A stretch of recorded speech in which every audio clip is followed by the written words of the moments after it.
Olá, eu sou o corretor do Fórum Redação Nota 1000 e hoje vamos para a questão de número 103 da primeira aplicação do Enem de 2016. Essa questão pertence ao assunto de interpretação de texto da matéria de língua portuguesa.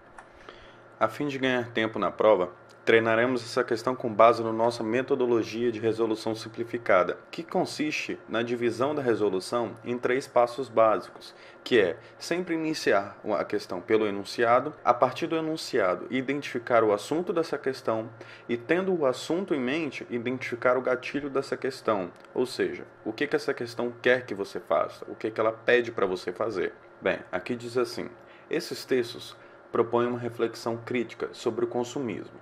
Ambos partem do ponto de vista de que esse hábito, de começo, você já consegue perceber que esses textos se tratam de um artigo de opinião com uma crítica reflexiva sobre o consumismo.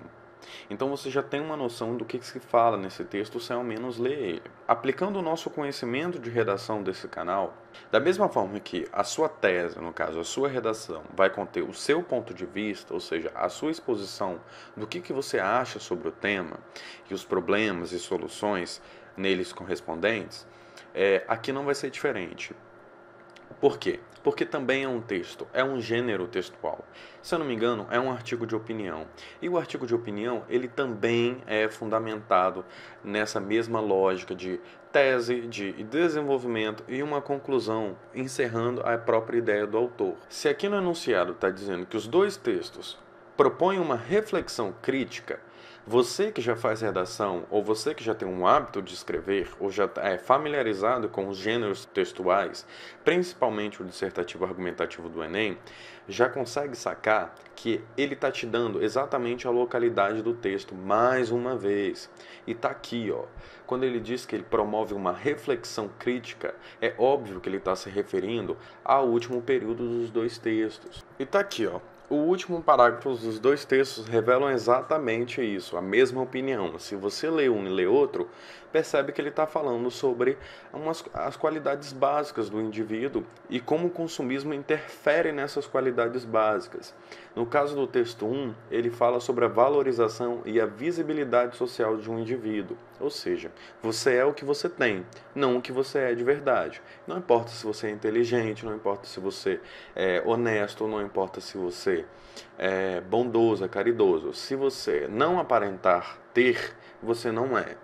E o segundo texto já fala sobre algo relacionado, é o mesmo ponto de vista, mas explicando de forma diferente, que são alguns conceitos básicos inerentes à humanidade, que é a felicidade, o luxo, o bem-estar, a boa forma, o lazer.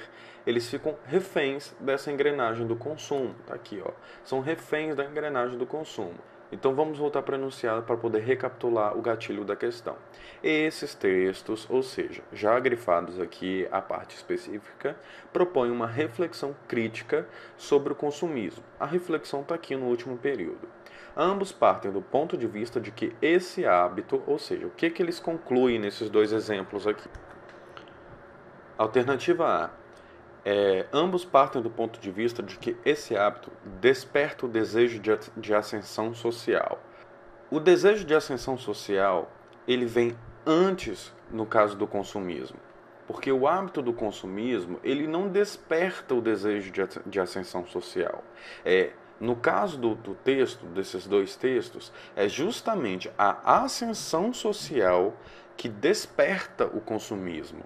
Lembra, ele está querendo dizer aqui que você é o que você tem. Ou seja, a partir do momento que você quer ter uma ascensão social, você precisa consumir certos produtos. Então a alternativa A está errada, porque está ao contrário. O consumismo não desperta o desejo de ascensão social.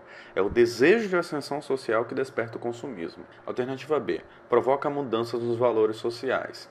Ela está certa, mas a gente vai voltar nela. A alternativa C diz o seguinte: ambos partem do ponto de vista de que esse hábito advém de necessidades suscitadas pela publicidade. Errado. Porque o único que fala sobre publicidade, em que inclusive cita Karl Marx, é o texto 1. O texto 2 em nenhum momento fala sobre a questão da publicidade e do capitalismo como forma de gerar um mercado, de criar uma necessidade, muitas vezes supérflua, a fim de só gerar o consumismo, sabe? Então, o texto 2 não fala sobre isso. E a pergunta está bem clara. Ele quer saber o que ambos partem. Então, a alternativa C está incompleta, ela está quase certa. A alternativa D nos diz que ambos os textos partem de um ponto de vista de que esse hábito deriva da inerente busca por felicidade do humano, do ser humano. Errado, porque em nenhum momento, na verdade só o texto 2 aqui contém a palavra felicidade, mas o texto 1 não fala em relação à busca da felicidade. Aqui, inclusive, o autor está usando o conceito de valorização e visibilidade social. E em nenhum momento isso representa a felicidade de um ser humano. Essa resposta, no caso, ela também está meio correta, porque só o texto 2 remete a esse termo. O texto 1 não fala sobre isso. Então a alternativa D também está errada. A alternativa E diz o seguinte, que ambos partem do ponto de vista de que esse hábito resulta de um apelo do mercado em determinadas datas. Bem, questão completamente inocente, porque até onde eu sei que pela minha leitura dinâmica rápida que eu fiz, eu não estou vendo nada relacionado à data comemorativa. Então, a alternativa E seria aquela alternativa completamente inocente que o Enem coloca. Então, não sobra para a gente somente a alternativa B, que diz que ambos partem do ponto de vista de que esse hábito provoca mudanças nos valores sociais. E se você reparar aqui, está correto, porque aqui, ó, valorização, visibilidade de um indivíduo, saúde, turismo, família, sexo, consumo, lazer, elevação espiritual, são todos valores sociais que estão sendo mudados por essa onda consumista, entende? Então, essa onda de consumismo, ela provoca justamente o rompimento desses valores, porque uma pessoa, ela deixa de ser considerada um bom cidadão ou uma boa cidadã somente pelo fato de não ter uma tecnologia de ponta, por exemplo. Quando, na verdade, o que a gente era para avaliar dessa pessoa é justamente o caráter, a educação, a empatia, enfim, os valores básicos de um ser humano, os valores sociais básicos de um ser humano. E a tecnologia veio para confundir justamente isso. Como diz Criolo, né, o dinheiro vem para confundir um amor. Então essa questão é uma clara exemplificação disso. E a resposta correta é a letra B.